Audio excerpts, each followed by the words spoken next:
So when you come in for your certificates, or when you come in just for testing, one of the routine tests that we do is for HIV. And people often say, how would I know if I had HIV? Well, the truth is most people don't know if they have HIV.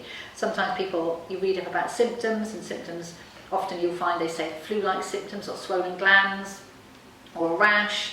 And that's true, sometimes people do have symptoms like that, but there's also very common symptoms that might be related to other type of viruses, or just being under the weather or having flu or something like that. So we say not to jump to conclusions about symptoms, but having a regular HIV test is really, really important. If you're having regular sex with different people, having an HIV test is something that we do routinely for everybody who walks into the clinic.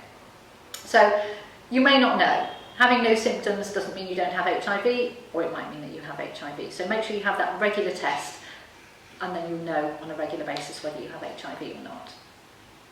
So the main means of transmission when we're talking about sexual health is through unprotected sex vaginally or anally. Oral sex, HIV can be a risk of oral sex. It's considered to be a very, very low risk, but it's not impossible. But the main routes of transmission sexually are through vaginal sex or anal sex, being unprotected. So if you're working, or in your personal life, if you're having unprotected sex with different people, then potentially it is a risk. So again, having a regular test is a good thing to do. So having a test for HIV is routinely a blood test from your arm.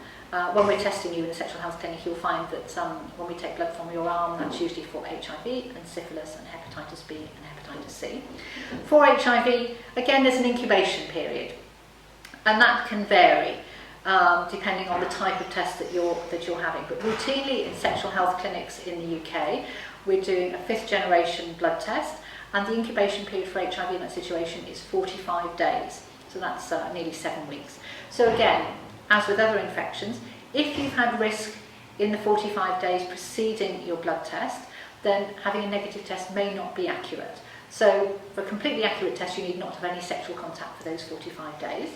But if you have had sexual contact, having a test every month or every 3 months for work purposes or personal purposes will make sure that the HIV is picked up as soon as it may become apparent in your blood. So one of the main things that people worry about with HIV is that they say it's an incurable infection.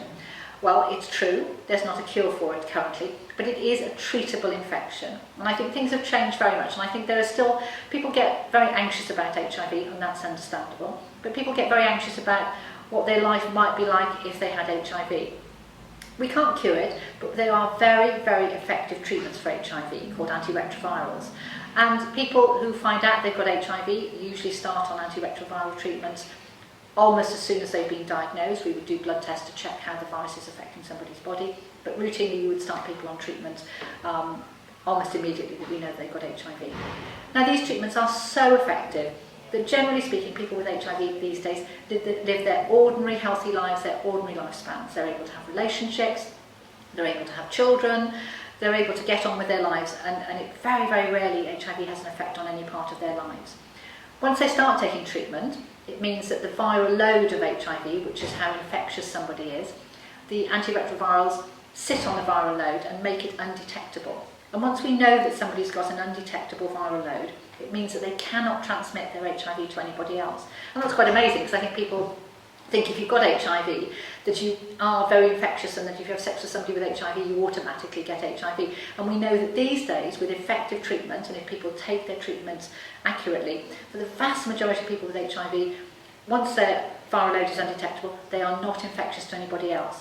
So again, if you are working, or in your personal life, if you have HIV, if you're on treatment and you have regular tests for viral loads and that's undetectable, you needn't worry about passing that infection on to somebody. So if you were working with somebody on a shoot and they had HIV, obviously it's really important to be sure that that person is on treatment and taking their treatment correctly and they have an undetectable viral load. But in which case, if that's true, you don't need to be worried about either being infected by that person, or if you're the person with HIV, infecting anybody else. Things are very, very different with HIV these days. And if people are concerned about HIV or about infectiousness or anything like that, you can always talk to a clinic, a doctor, a nurse or a health advisor, and they can talk you further through any concerns or questions you have around that.